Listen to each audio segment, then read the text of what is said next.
श्री शिवाय दोस्तों, 30 अप्रैल 2025 अक्षय तृतीया तिथि के दिन बस चुपचाप इस पेड़ को छू कर चले आना। हनुमान जी महाराज के आशीर्वाद से न सिर्फ आपके जीवन में होगी धन की वर्षा, बल्कि बन जाओगे आप करोड़पति और दोस्तों खुशियों से भर जाएगा। आपका घर, आपकी हर मनोकामना होगी पूरी अचानक से बढ़ने लगेगा। बैंक बैलेंस, करियर, कारोबार में दिन रात कमाएंगे। इतना पैसा आएगा कि संभाले नहीं संभलेगा। क्योंकि दोस्तों, इस अक्षय तृतीया तिथि के दिन बहुत सारे शुभ योगों का निर्माण हो रहा है, जो कि कई वर्षों बाद आया है। इसीलिए दोस्तों, इस दिन का महत्व बहुत ही ज्यादा बड़ा होता है और इस दिन आप लोगों को इस पेड़ को छू कर चले आना चाहिए, जो कि पंडित जी ने अपनी अभी की ही कथा में यहाँ पर बताया हुआ है। तो दोस्तों, इस उपाय को आपको कैसे करना है, कब करना है, कहाँ पर करना है और उपाय को करते समय आपको किन किन बातों का रखना है, ये सारी जानकारी हम आपको इस वीडियो में देंगे। तो चलिए दोस्तों, वीडियो में आगे बढ़ते हैं। देखिए, यह दिन इतना खास होता है, इतना महत्वपूर्ण होता है, देखा गया है कभी कभी बड़े बड़े पूजा पाठ अनुष्ठान से पूर्ण नहीं होती है। वह 30 अप्रैल 2025 अक्षय तृतीया तिथि के दिन एक छोटे से उपाय करने से ही आपकी सभी मनोकामना पूर्ण हो जाती है। और बहुत सारे लोगों ने इस उपाय को किया भी है और उनको इस उपायों का फल भी जरूर मिला है। अगर आप लोग भी इस उपाय को 30 अप्रैल 2025 बुधवार के दिन करना चाहते हैं, तो आप इस उपाय को पहले अच्छे से समझ लेना, सुन लेना, उसके बाद करना। आपको इस उपाय का फल जरूर मिलेगा। और इस उपाय को करने से आपके घर में चाहे किसी भी तरह की दुख और समस्या क्यों न चल रही हो, आपको उसका कारण भी नहीं पता है कि दोस्तों ये समस्या किस कारण से चल रही है। उसका कुछ भी कारण सकता है, जैसे पितृदोष हो सकता है या किसी भी तरह का मंगल दोष भी हो सकता है, और भी बहुत तरह के दोष होते हैं। कुछ भी हो सकता है, पर आपको इस उपाय को करने के लिए अपने दोष को पता लगाने की भी जरूरत नहीं है। 30 अप्रैल 2025 अक्षय तृतीया तिथि के दिन इस पेड़ को छू कर चले आने वाले उपाय को आप लोगों को कर लेना है। दोस्तों, अब हम समझते हैं इस वाले उपाय को हमें करना किस समय है। तो सबसे पहली बात हम समझते हैं कि यह वाला उपाय करना किसको है। तो देखिए, यहां पर सीधी सी बात है कि यह वाला उपाय जो उपाय है, यह किस लिए किया जा रहा है। यह मनोकामना को पूर्ण करने के लिए किया जा रहा है, या आपके जीवन में जो दुख और परेशानियां हैं उनको दूर करने के लिए किया जा रहा है, या आपका कोई बड़ा काम है जो कि नहीं हो पा रहा है, आप उसके लिए इस उपाय को कर सकते हो। तो सीधी सी बात यह है कि आप अपनी किसी भी तरह की मनोकामना के लिए इस वाले उपाय को कर सकते हो। तो उपाय वह व्यक्ति कर सकता है जिस व्यक्ति को अपनी किसी भी तरह की मनोकामना भगवान शिव जी से पूर्ण करवानी हो। और अगर कोई भी माताएं, बहनें जो है अपने घर की सुख और शांति के लिए, घर में धन समृद्धि को बढ़ाने के लिए यह वाला उपाय करना चाहती है, तो घर की जो बड़ी माताएं बहनें होंगी वह इस उपाय को विशेष रूप से करें। क्योंकि माताएं बहनें घर की लक्ष्मी होती है, और जब घर की लक्ष्मी कोई विशेष उपाय करती है उसका फल ही बहुत जल्दी मिल जाता है और बहुत बड़ा होकर मिलता है। अन्यथा इस उपाय को कोई भी व्यक्ति कर सकता है, चाहे वह बड़ा हो, चाहे वह छोटा हो, चाहे वह बच्चा हो। व्यक्ति इस वाले उपाय को अक्षय तृतीया तिथि के दिन जरूर करें, क्योंकि उसको इस उपाय को फल बहुत ही जल्दी मिल जाएगा। क्योंकि 30 अप्रैल 2025 अक्षय तृतीया के दिन भगवान शिव जी बहुत आसानी से प्रसन्न हो जाते हैं।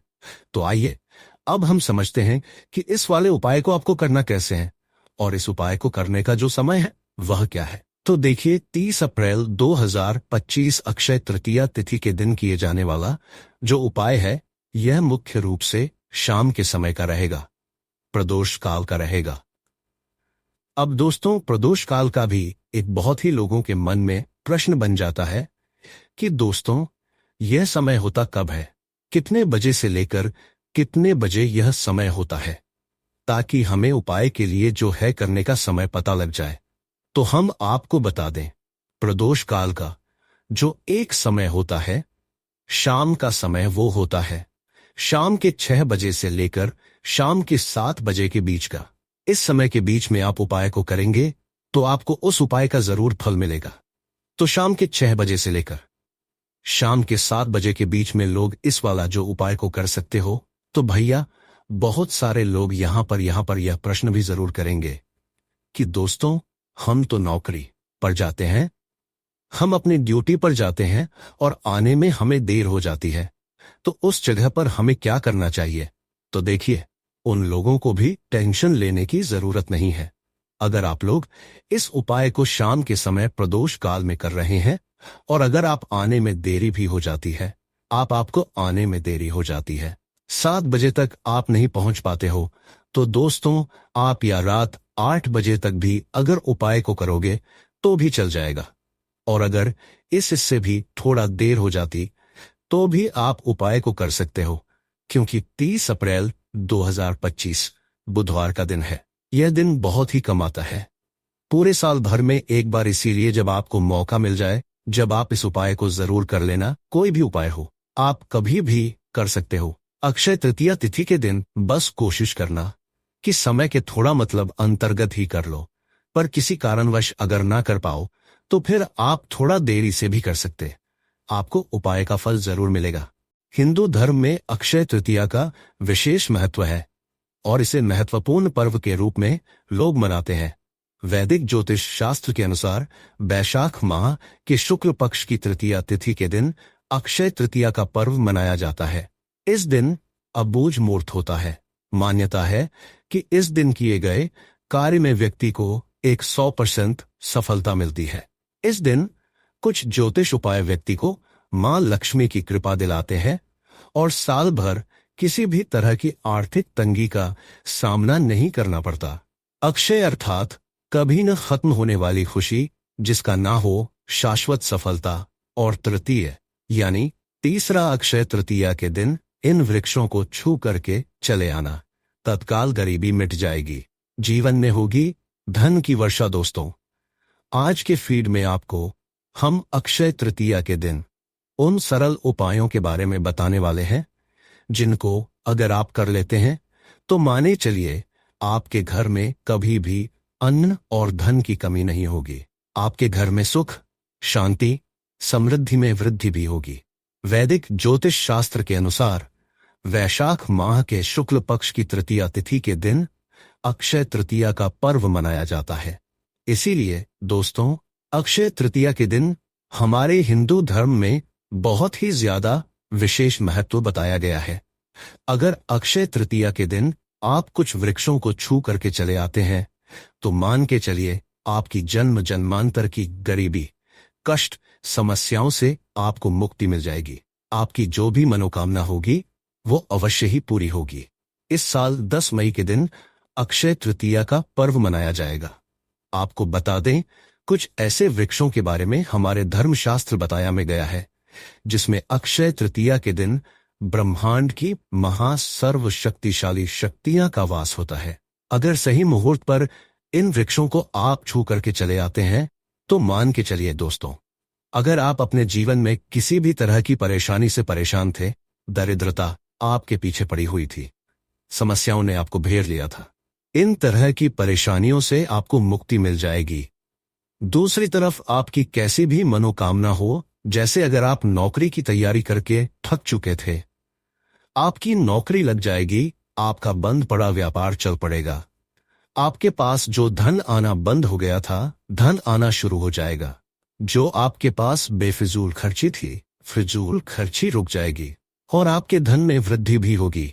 जिस कार्य को भी आप शुरू करेंगे उस कार्य में आपको सफलता हासिल होगी। ध्यान रखिएगा दोस्तों, जिन वृक्षों के बारे में हम आपको बता रहे हैं, धर्मशास्त्र के हिसाब से यह पावन वृक्ष है। मतलब कि सिर्फ इन वृक्षों को छू लेने भर से आपको अपनी हर तरह की समस्याओं से जहां एक तरफ मुक्ति मिलेंगे, दूसरी तरफ आपके जीवन में आपकी जो भी इच्छा होगी वह माता लक्ष्मी और श्री हरि विष्णु जी के आशीर्वाद से अवश्य ही पूरी हो जाएगी। देखिए दोस्तों, हमारे धर्मशास्त्र में साफ साफ लिखा हुआ है कि पेड़ पौधे वनस्पति में भगवानों का वास होता है। इसीलिए पुराने समय के जो लोग होते थे वो लोग सुबह उठते, साथ ही पहले तो घर को झाड़ू लगाते थे, फिर घर के पास वाले किसी भी बड़े वृक्ष पर जाकर एक लोटा जल अर्पित कर देते थे, क्योंकि पुराने समय के लोगों को यह बात पता होती थी कि वृक्षों पर देवी देवताओं का वास होता है। देखिए, साइंस भी ये बात कहता है कि पेड़ पौधे वनस्पति हमें फ्री में प्राण वायु प्रदान करते हैं, क्योंकि बिना वायु हमारा जीवन संभव ही नहीं है। हर व्यक्ति ये बात जानता है और आप भी ये बात जानते होंगे कि एक मानव कार्बन डाइऑक्साइड को छोड़ता है। यह होती है जहरीली गैस, जिसको जो पेड़ पौधे वनस्पति होते हैं वह सोख लेते हैं और बदले में ऑक्सीजन रिलीज करते हैं, मतलब हमको ऑक्सीजन देते हैं। अगर आप अपने जीवन में समस्याओं से घिरे हुए हैं, नकारात्मक शक्तियां ने आपको घेर लिया है और आप इन देव वृक्षों को छू लेते हैं, तो बस इन वृक्षों को छूने भर से मान के चलिए आपकी नकारात्मक शक्तियां वह पेड़ पौधे सोख लेंगे और आपके जीवन में सकारात्मक ऊर्जा का बांस ला देंगे। दोस्तों, ग्रंथों में भी बताया गया है कि अक्षय तृतीया के दिन कुछ ऐसे वृक्ष हैं जिन पर साक्षात भगवान विष्णु और माता लक्ष्मी जी और ब्रह्मांड की कई सर्वशक्तिशाली शक्तियां का वास होता है। दोस्तों, आपकी जानकारी के लिए बता दें कि अक्षय तृतीया का दिन एक ऐसा दिन है जिस माता लक्ष्मी जी की पूजा करने का एक अलग ही विशेष महत्व होता है।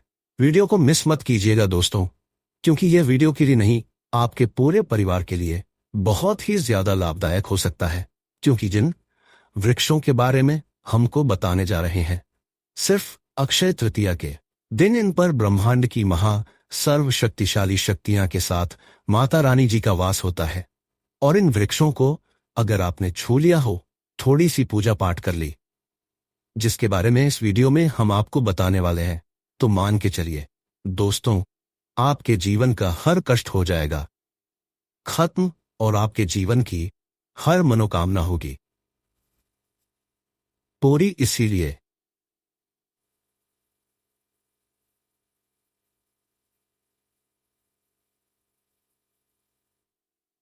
कभी भी आपको अपने जीवन में किसी भी तरह की परेशानी का सामना ना करना पड़े, आप जीवन में जिस कार्य को भी शुरू करें, उस कार्य में आपको सफलता हासिल हो, तो पूरी सच्ची श्रद्धा और पूरे विश्वास के साथ पहले तो इस वीडियो को लाइक कर दीजिए और कमेंट में लिख दीजिए जय श्री हरि विष्णु जय माता लक्ष्मी। एक काम कीजिएगा, कमेंट बॉक्स में अपनी राशि डालना मत भूलिएगा, ताकि आपकी राशि के अनुसार हमको कोई भी ऐसा उपाय पता चलता है जिस उपाय से आपको अक्षय तृतीया के दिन कोई भी लाभ पहुंच सकता है, वह हम आपको आपके कमेंट में आपके रिप्लाई के माध्यम से बता देंगे। तो सबसे पहले तो आप वीडियो लाइक कर दीजिए और अपनी राशि कमेंट बॉक्स में डालना मत भूलिएगा।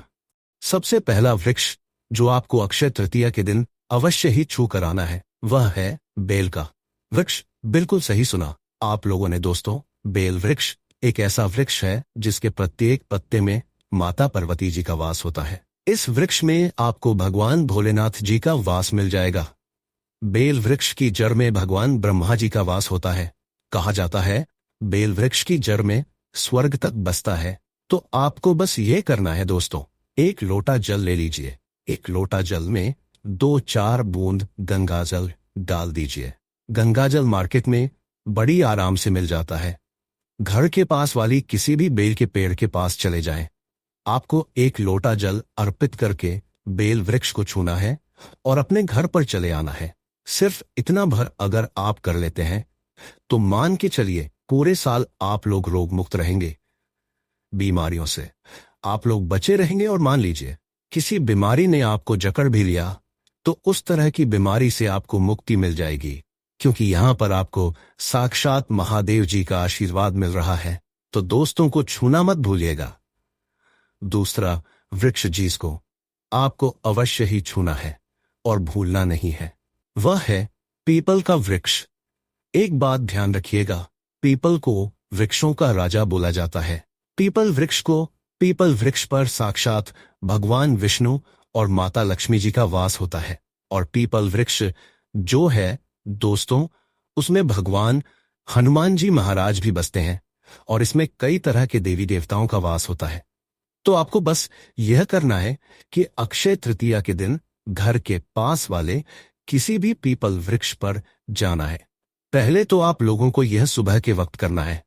ध्यान रखिएगा कि आपको सुबह के वक्त या सूर्यास्त से पहले भी आप यह उपाय कर सकते हैं, लेकिन सुबह के वक्त अगर यह उपाय करते हैं तो बहुत ही अच्छा बन पाएगा। लेकिन अगर आपके पास समय नहीं बचता है तो आप सूर्यास्त से पहले मतलब 5-6 बजे तक भी इस उपाय को कर लीजिएगा। पीपल वृक्ष के पास आपको एक दीपक जलाना है। दीपक आने के बाद आपको उस पीपल वृक्ष की 3 परिक्रमण करनी है। 3 परिक्रमा करते वक्त आपको भगवान श्री हरि विष्णु जी का बीज मंत्र बोलना है। बीज मंत्र इस तरह से है, ओम नमो भगवते वासुदेवाय नमः। हम फिर से रिपीट कर दे रहा हूं दोस्तों को, नमो भगवते वासुदेवाय नमक। पीपल वृक्ष की 3 परिक्रमा लगाते हुए इस बीज मंत्र का जाप कीजिएगा। अब इससे फायदा आपको क्या होगा तो बता दे, आपके राहु केतु जो होते हैं वह भगवान श्री हरि विष्णु जी के हाथ में होते हैं। अगर आपने इतना कर दिया तो आपके राहु केतु हमेशा आपका साथ देंगे और अपने जीवन में जिस कार्य को भी शुरू करेंगे उस कार्य में आपको सफलता हासिल होगी। आप अपने जीवन में बहुत ही आगे जाएंगे और समझा जाता है कि जो व्यक्ति भगवान श्री विष्णु जी का आशीर्वाद हासिल कर लेता है, माता लक्ष्मी जी का भी उसको आशीर्वाद मिलता है और उस व्यक्ति के जीवन में धन खींचा हुआ चला आता है। तीसरा वृक्ष जिसको अवश्य ही आपको छूना है सूर्यास्त से पहले वह है नीम का वृक्ष। बिल्कुल सही सुना आप लोगों ने। नीम के वृक्ष को आप लोग अक्षय तृतीया के दिन छू करके चले जाते हैं। इससे आपका घर जो है वह हमेशा सुरक्षित रहता है। मान लीजिए आपने नीम के वृक्ष को छू लिया तो आपके लाखों शत्रुओं के खिलाफ खड़े हो तो वो आपका कुछ भी नहीं बिगाड़ पाएंगे, क्योंकि यहां पर आपको माता रानी जी का साथ आशीर्वाद मिल रहा है। आपके घर पर काला जादू, काली विद्या, इन सब का कोई भी असर नहीं होगा।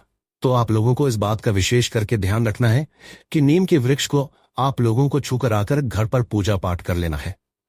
दोस्तों, तो आखिरी वृक्ष जिसको आपको छूना ही छूना है वह अशोक का वृक्ष है। बिल्कुल सही सुना आप लोगों ने। अशोक के वृक्ष को छूने से पहले इस बात का ध्यान रखिएगा, 1 लोटा आप लोगों को कच्चा दूध लेना है, उसमें हल्दी मिला देनी है। अशोक वृक्ष पर जाएं, इसी लोटे के जल को अर्पित कर दीजिए और यहां पर इस वृक्ष को आपको छू लेना है, क्योंकि दोस्तों अशोक का वृक्ष एक अकेला ऐसा वृक्ष जिसमें ब्रह्मांड की सारी शक्तियां अवश्य ही वास करती है। एकादशी हो गया, अमावस्या हो गई, पूर्णिमा हो गई, अक्षय तृतीया हो गई। इन तरह के शुभ दिनों पर ब्रह्मांड की सारी शक्तियां इस वृक्ष पर वास करने आती है। तो बस दोस्तों आप लोगों से निवेदन है, लाइक करना मत भूलिएगा और कमेंट बॉक्स में अवश्य लिख दीजिएगा, जय श्री हरि विष्णु, जय मां लक्ष्मी।